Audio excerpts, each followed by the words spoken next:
In the name of the Father, and the Son, and the Holy Spirit. There was a king who served at the pleasure of the emperor. It was his duty to keep the peace in a somewhat challenging area of the imperial domain, to maintain the Pax Romana that enabled uninterrupted trade and the development of wealth. This king discovered that foreigners were coming into the territory under his watch to proclaim a new king, a Jewish child. Now, we do not know how many of these foreigners there were. The text has the plural, which in Greek means 3 or more. The king was concerned about the interference of foreign nations in local affairs, about their actually declaring someone to be king. Why had he not heard about this sooner? As monarch, he should be aware of all events under his watch that threaten the stability of the nation. What's more, he himself was a Jew, which was all the more reason he should know that a rival Jewish king had been born. His family, you see, had taken the extra step of converting to the local religion to be sensitive to the populace. This helped in securing peace and order in the kingdom, which benefited everyone. Constant wars and skirmishes only impoverish people. They leave behind broken supply chains and families without breadwinners. The king realized that if foreigners knew, then the word had spread far abroad, which could cause widespread instability. People in the capital were already unnerved about this and looked to the king for a solution to this foreign intervention. They knew that 2 kings would mean a messy power struggle, and this in a region where it was difficult from the start to convince the bickering people to accept the enlightened rule of Rome. Upstarts think they know how to make things better, the king thought, but in reality they just destabilize society for the sake of some idea. The emperor would be very concerned. Of course, these foreigners might just have been deluded and superstitious, but even if what they said was fantasy, it had the power to stir people up in an area where there was a delicate political balance. To set things right, the king had no choice. He had to find this child and remove the threat. That would dismiss all those wild and destabilizing stories and put an end to foreign interference.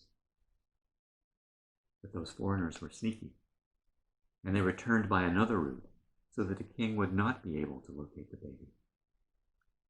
He consulted his advisors, who told him that there was indeed a Jewish prophecy of a ruler to be born in Bethlehem.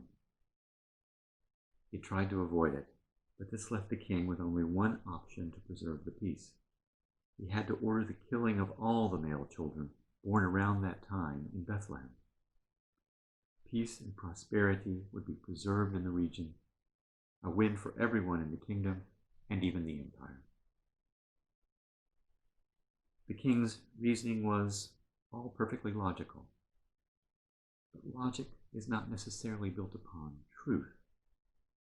It often is built upon emotion, which then marshals truth in its defense. People become slaves to their own inner reality, unable to consider the reality of others. Presenting to such people counter-truths accomplishes nothing because such truths do not accord with their own inner reality and will be rejected outright. It can be difficult to discern whether lofty justifications are sincere and truly based on the good of all, or whether they are the products of inner realities. In this case, if the murder of babies was not sufficient, we know that Herod is on the wrong side by the fact that he secretly calls for the wise men, that he quietly orders the murder of babies. By the way, the estimate of the number of babies born in that time frame in Bethlehem is generally in the low tens. The church recognizes this slaughter of the innocents on the 3rd day after Christmas. Herod acted behind the scenes rather than in the light of the day, whereas Christ always spoke openly in the synagogues and never hid his activities. As John writes, "For all who do evil hate the light and do not come to the light, so that their deeds may not be exposed.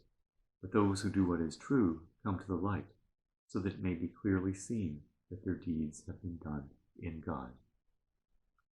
The wise men trusted their dream and returned by another route. They knew enough not to try to convince Herod of anything. It's not our job to force people to change, any more than it was the job of Christ and his disciples to change the heart of Herod or the leadership of Jerusalem. Christ's mission was to all who would listen, to those who had ears to hear, as he said.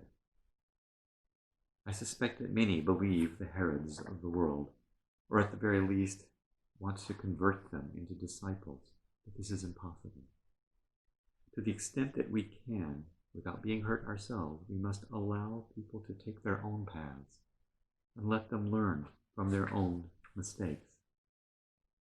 Some will never learn in this lifetime, but I am convinced that we continue learning in the afterlife.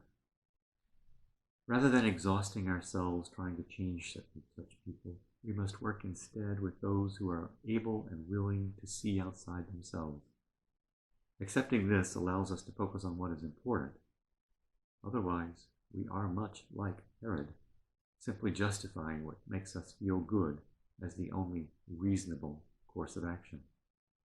We must discern carefully between truth and comfort. Amen.